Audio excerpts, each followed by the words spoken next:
नमस्कार, डेली बज इंडिया देख रहे हैं आप। 2015 में माइक्रोसॉफ्ट के सह संस्थापक बिल गेट्स ने एक भविष्यवाणी की थी, आने वाली महामारी से पैदा होने वाले हालातों की भविष्यवाणी। उनकी बात 2020 में सच साबित हुई।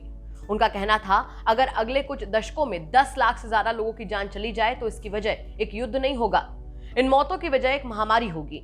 हथियार मिसाइलें नहीं बल्कि माइक्रोब्स होंगे।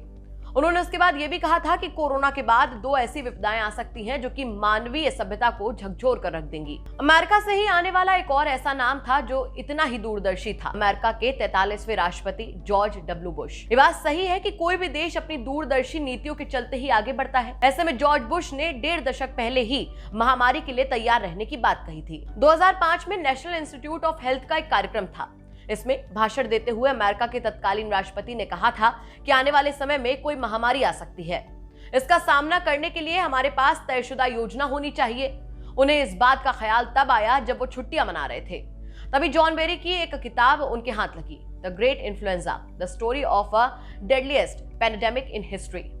इसमें बुश ने स्पेनिश फ्लू के बारे में पढ़ा। 1918 में आए इन्फ्लुएंजा को इतिहास की सबसे घातक महामारियों में से एक माना गया है।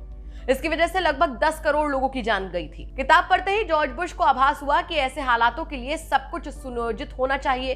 उन्होंने बैठक बुलाई और अधिकारियों से कहा कि ऐसी महामारी हर 100 साल में एक बार आती है, इसके लिए राष्ट्रीय स्तर की कार्य योजना होनी चाहिए। फिर तैयार हुई early targeted layered use of non pharmacist intervention, जिसे अमेरिका महामारी की व्यापक योजनाओं में से एक माना जाता है। 2005 के इस भाषण में बुश ने महामारी की प्रकृति पर बात की और वैक्सीन आपूर्ति से लेकर वैक्सीन उत्पादन पर भी चर्चा की।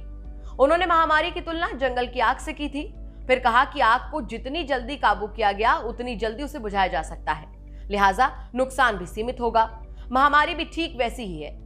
ऐसी महामारी को रोकने के लिए पर्याप्त चिकित्सकों और उपकरणों की आवश्यकता होती है। जॉर्ज बुश ने यहां तक कहा था कि ऐसी महामारी में अस्पताल में बिस्तर, मास्क और तमाम उपकरणों की भारी कमी होती है। सामना करने का एक ही तरीका है, पहले से तैयारी। अगर महामारी आती है तो अमेरिका के पास ऐसी क्षमता विकसित होनी चाहिए कि तत्काल प्रभाव से वैक्सीन बनाई जा सके। ऐसे में सबसे अहम है वैक्सीन उत्पादन की क्षमता। इस बात में कोई दो राय नहीं है कि पूर्व अमेरिकी राष्ट्रपति के भाषण में आने वाले कल को लेकर चिंताएं और दूरदर्शिता थी, जो दूरदर्शिता हजारों लाखों जानें बचाने में कारगर साबित हो सकती है। बेशक ऐसे मशवरों पर समय रहते गौर किया जाए और इन पर क्रियान्वयन हो तो हालातों पर काबू पाया जा सकता है। अमेरिका में कोरोना महामारी की वजह से स्थितियां भयानक थीं। यहाँ कोरोना संक्रमण के अब तक 34 मिलियन मामले आ चुके हैं, जिससे लगभग 6 लाख लोगों की मौत हो चुकी है। फिलहाल अमेरिका में महामारी के हालात काबू में है।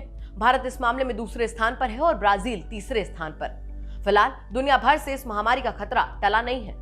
बचाव के लिए दुनिया भर में टीकाकरण भी जारी है, लेकिन इस तरीके की भविष्यवाणियां हमें आने वाले खतरों से सचेत करती हैं। तो ये थी हमारी खबर। आपको कैसी लगी हमें कमेंट सेक्शन में जरूर बताइए। साथ ही साथ हमारे चैनल को सब्सक्राइब कीजिए और बेल आइकन जरूर दबाइए ताकि दिन भर की बड़ी खबरों से आप बेखबर बिल्कुल भी ना रहें।